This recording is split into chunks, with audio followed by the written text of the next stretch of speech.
Bonjour à tous et bienvenue dans Starcast épisode 3, un numéro exceptionnel, puisque quelques heures avant l'enregistrement, Rian Johnson a été annoncé aux commandes de l'épisode 8.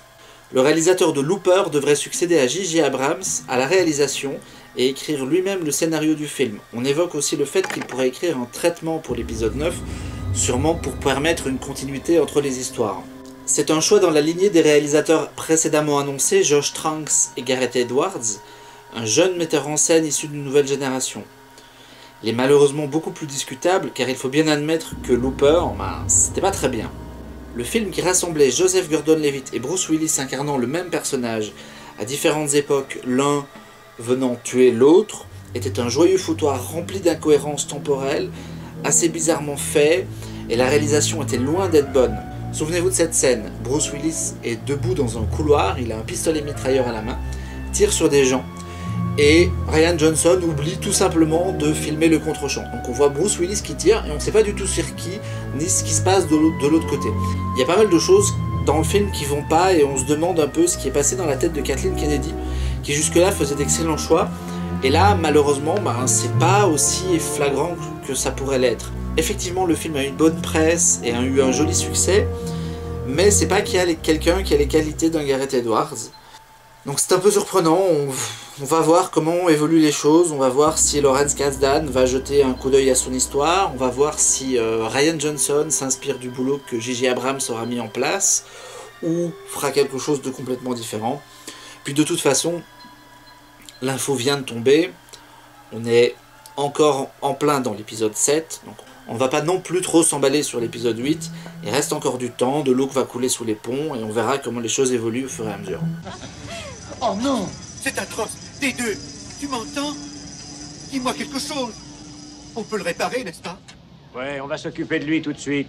Oh, il faut le réparer. Messire Luc, si mes circuits et mes rouages peuvent servir, qu'on les lui greffe. Il va s'en sortir.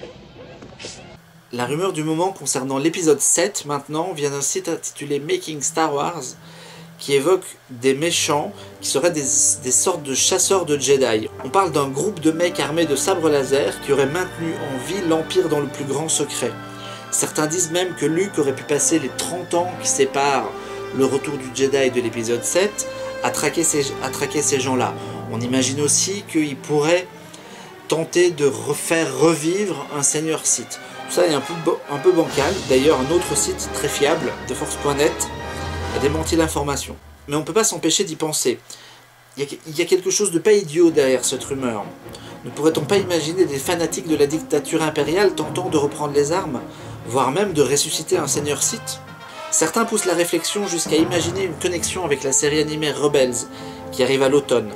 L'idée fait son chemin. Des personnages de la série animée, qui se passent avant l'épisode 4, pourraient-ils être ensuite dans l'épisode 7 30 ans après? Ça paraît un peu idiot, mais en même temps on se dit que Lucasfilm cherche des connexions, cherche à faire en sorte que sa chronologie soit dans un tout unique et contrôle un peu les choses. Puis il y a de très jeunes personnages dans cette série animée, donc est-ce qu'on pourrait les voir bien plus adultes 30 ans plus tard? Pourquoi pas, les possibilités restent ouvertes. Vous êtes venu dans cette casserole? Oh, vous êtes plus brave que je ne croyais. Délicieuse. Allez, venez. Je terminerai cet épisode de Starcast en souhaitant évidemment un très bon rétablissement à Harrison Ford qui s'est cassé la jambe sur le tournage, apparemment à cause d'une porte du Faucon Millenium.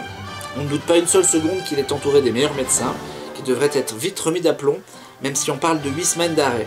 C'est beaucoup 8 semaines, mais on se doute que les plannings ont été modifiés en conséquence et que Ford retrouvera vite sa place. Et puis de toute façon, on sait bien que J.J. Abrams et les nouveaux acteurs ont de quoi s'occuper pendant les 8 semaines à venir pour que l'absence d'Harrison Ford ne se sente pas trop. Merci à vous d'être fidèles au rendez-vous et à très vite pour un prochain numéro de Starcast. D'ici là, vous pouvez nous retrouver sur le site, sur les réseaux sociaux, Facebook, Twitter, en écoute sur YouTube et en téléchargement sur iTunes.